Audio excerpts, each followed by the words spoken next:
Halo, Assalamualaikum warahmatullahi wabarakatuh. Ketemu lagi dengan Miss Ajeng di channel Ajeng Guru Inggris. Baik, pada kesempatan kali ini Miss Ajeng mau menjelaskan tentang descriptive text. Oke, apa sih sebetulnya descriptive text itu? Nah, sebelum mulai penjelasan tentang descriptive text, sebelumnya Miss Ajeng mau kasih gambar dulu nih. Ya, teman-teman silakan lihat gambarnya. Kemudian boleh dong dianalisa. Nah, ini dia. Ada sebuah gambar nih. Gambarnya ini adalah sebuah kamar. Oke. Nah, sekarang saya mau tanya, apa sih yang bisa teman-teman lihat dari gambar tersebut? Oke, kalau misalnya dalam benak teman-teman muncul seperti ini, ini adalah gambar sebuah kamar. Di dalam kamar tersebut terdapat dua buah kursi, satu buah meja, kemudian ada beberapa gambar di temboknya, kemudian ada sebuah tempat tidur yang ada dua bantal, kemudian kamarnya tidak terlalu luas dan juga lantainya berwarna coklat. Nah, itu artinya teman-teman sudah mendeskripsikan kamar ini. Oke, jadi sebetulnya descriptive text itu apa sih? Oke, kita lihat ya. Definition of descriptive text atau pengertian teks deskripsi. Jadi, descriptive text is a text that describes a particular object in detail. Nah, dalam bahasa Indonesianya kira-kira gini. Descriptive text atau teks deskripsi adalah sebuah teks yang mendeskripsikan objek tertentu secara rinci. Bisa ukurannya, warna, bentuk, bau, dan lain sebagainya. Kemudian semua teks itu pasti memiliki tujuan. Apa sih tujuan dari descriptive text? Or what is the purpose of descriptive text? Baik, jadi tujuan dari descriptive text adalah mendeskripsikan atau menggambarkan suatu objek secara detail atau rinci. Objek-objek tadi bisa berupa orang, hewan, benda, ataupun tempat. Oke, misalnya gini, misalnya descriptive text tentang seekor hewan. Teks tersebut dapat memuat berbagai informasi tentang deskripsi fisik, makanan, habitat, asal-usul, perkembangbiakan, hingga fakta-fakta unik yang terkait. Nah, kalau tadi pada gambar kamar yang sudah disajikan, teman-teman bisa melihat ya, dalam kamar itu terdapat dua buah bangku, satu buah meja, satu buah tempat tidur, dua buah bantal, dan ada beberapa gambar di temboknya. Itu juga merupakan describing dari kamar tersebut, mendeskripsikan kamar tersebut. Oke. Kemudian structure of descriptive text. Jadi setiap teks itu selain dia mempunyai tujuan, dia juga memiliki struktur teks yang membangun teks tersebut. Ada dua bagian dari struktur descriptive text. Yang pertama adalah identification atau identifikasi yang berisi tentang pengenalan objek yang akan dideskripsikan. Contohnya, misalnya nih, objek itu apa? Atau dari mana objek itu berasal. Nah, kemudian struktur teks deskriptif yang kedua adalah description atau deskripsi, berisi penjelasan yang lebih spesifik dari objek yang sedang dideskripsikan. Oh iya teman-teman, satu hal yang perlu diperhatikan adalah ketika kita mendeskripsikan suatu objek, misalnya nih kamu mendeskripsikan kucing. Nah, deskripsikan kucing salah satu hewan peliharaan kamu yang ada di rumah ya. Deskripsikan secara detail. Jadi tidak mendeskripsikan ciri-ciri kucing, ciri-ciri fisik kucing pada umumnya gitu ya. Jadi mungkin gini, kalau misalnya mau mendeskripsikan kucing kamu nih yang ada di rumah nih, misalnya si Brownie warnanya coklat, matanya biru, seperti itu. Kalau secara umum kan tidak semua kucing warnanya biru ya, tapi karena kalian mendeskripsikan hewan peliharaan kalian di rumah, maka deskripsikan secara detail. Ya, itu yang tujuan dari descriptive text. Mendeskripsikan sesuatu objek dengan detail. Oke, kita lanjut ya teman-teman.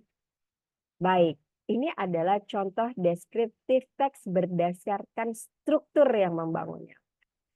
Kalimat yang pertama ini, my room is my favorite place in my house. Ini merupakan identification atau pengenalan terhadap objek yang akan dideskripsikan.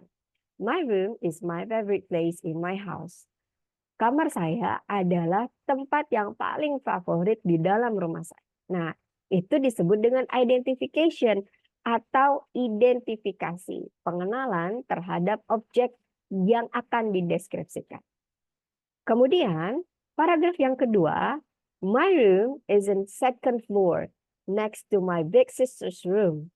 My room is painted light gray. There is big bed inside my room, where I sleep every day. Nah, kamar saya terletak di lantai 2, next to my big sister's room, bersebelahan dengan kamar kakak perempuan saya. Kemudian kamar saya dicat berwarna hijau abu-abu dan terdapat kasur besar di dalam kamar tersebut di mana tempat saya tidur setiap hari. Paragraf kedua ini bukan lagi identification, tetapi ini disebut dengan description atau pendeskripsian dari kamar. Kita lanjut ya, teman-teman.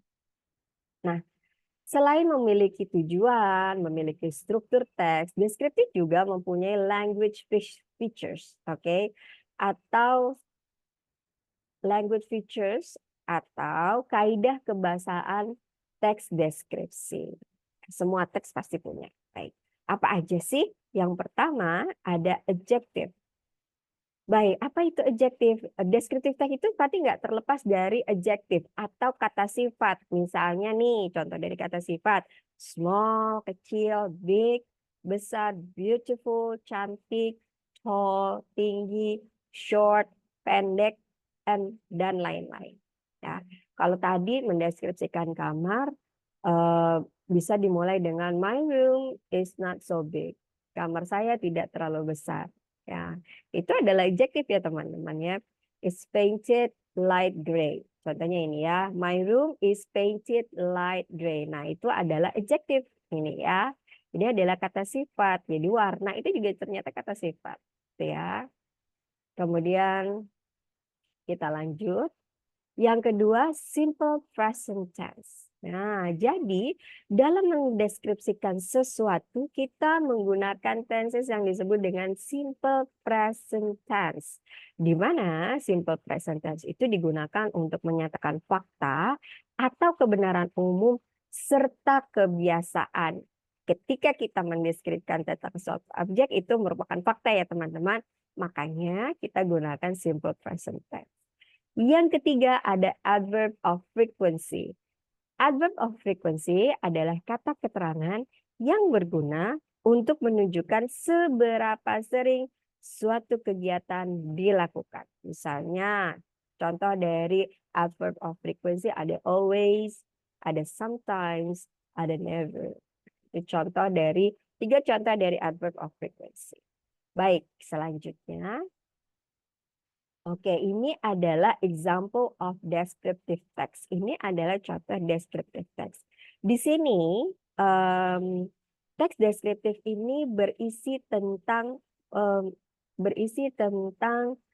Monita ya. Jadi Monita ini dia mendeskripsikan dirinya sebagai orang yang terorganisir. Jadi dia tuh orang yang sangat rapih gitu ya.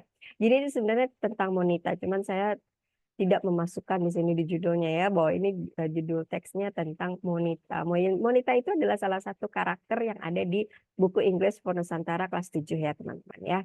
Sekedar info, mungkin teman-teman ada yang bertanya-tanya siapa sih Monita gitu ya. Baik, kita lihat ya teman-teman, struktur teks yang pertama itu ada identification, oke. A general orientation to the topic, jadi pengenalan secara umum terhadap topik ya. Jadi I am a very organized person. Di sini dia bilang saya adalah orang yang sangat terorganisir atau orang yang sangat rapi. Nah, kenapa dia disebut dengan orang yang rapi? Baru kita lanjut ke description-nya. Baru kita lanjut ke deskripsinya. Oh, jadi Monita itu dia sangat rapi karena apa? Satu, dia mulai mendeskripsikan tentang Kenapa dia merasa dia adalah orang yang sangat rapi atau orang yang sangat teratur ya. Yang pertama, karena I have a place to study. Dia memiliki tempat untuk belajar. Oke, feature yang pertama adalah study area. Ya, jadi dia mendeskripsikan bahwa kenapa dia teratur, karena yang pertama itu dia memiliki study area. Jadi dia kalau belajar pasti di tempat yang sama, gitu ya. Seperti apa study area-nya? Di sini dibilang, it doesn't have to be big, nggak perlu besar. I use a corner of my bedroom for my study area. Jadi dia menggunakan pojok kamar tidurnya sebagai ruang belajar. Okay, I have a desk, a chair, a bookshelf, and a desk lamp there. Jadi di study area-nya itu terdapat meja belajar, kemudian sebuah kursi, rak buku, dan juga sebuah lampu meja. Second, I always keep everything organized. Nah, kedua, dia selalu menata rapi semua benda-bendanya, ya. My desk is neat, ya. Jadi mejanya itu rapi. I put the books away when I don't read them. Jadi kalau misalnya ada buku-buku yang udah nggak dibaca, langsung diberesin sama Monita, gitu ya. Baik, itu adalah deskripsi yang pertama tentang Monita. Kenapa dia dibilang sebagai orang yang sangat teratur atau sangat rapi. Kemudian deskripsi yang kedua, lesson review. When I study, I review my lesson. Jadi ketika dia belajar itu ya, dia pasti mereview atau mengulang pelajaran. I usually take notes on important points. Dia selalu mencatat poin-poin penting dari pelajaran yang sedang dia pelajari. Sometimes I make a mind map for my note. Kadang-kadang dia bikin mind mapping untuk catatan-catatannya untuk mempermudah. Kemudian yang keempat, I also make flashcards to memorize new vocabulary. Saya juga membuat flashcard untuk menghafal, untuk lebih mudah menghafal perbendaharaan kata yang baru. I use colorful paper and a ring to make it. Jadi dia menggunakan kertas warna-warni dan sebuah cincin untuk menggabungkan flashcards tersebut. Yang ketiga, deskripsi yang ketiga adalah finally, I also have a study buddy to help each other. Is my classmate and he's good at studying too. Jadi yang terakhir, dia memiliki seorang teman belajar, ya. Jadi mereka bisa saling bantu dalam belajar. Dia adalah teman sekelasnya. Dia juga pintar dalam belajar. Nah, komen ini boleh ada boleh tidak ya. I'm happy with my study. I sometimes give myself some reward. Jadi dia kalau belajar itu dia bahagia, gitu ya. Terkadang saya memberikan diri saya sendiri sebuah penghargaan. Nah, seperti itu. Ya, tadi sudah ya, example of descriptive text. Baik, jika teman-teman memiliki pertanyaan yang berkaitan dengan teks deskriptif, boleh tulis di kolom komentar ya, teman-teman ya. Oke, Ms. Ajeng rasa demikian dulu penjelasan tentang descriptive text. Please give your comment, silahkan berikan komen. Don't forget to click like, subscribe, and also don't forget to watch, okay? And also share. Jangan lupa untuk share juga ya. Thank you for watching guys and see you again. Sampai ketemu lagi di lain kesempatan. Thank you, bye-bye. Assalamualaikum warahmatullahi wabarakatuh.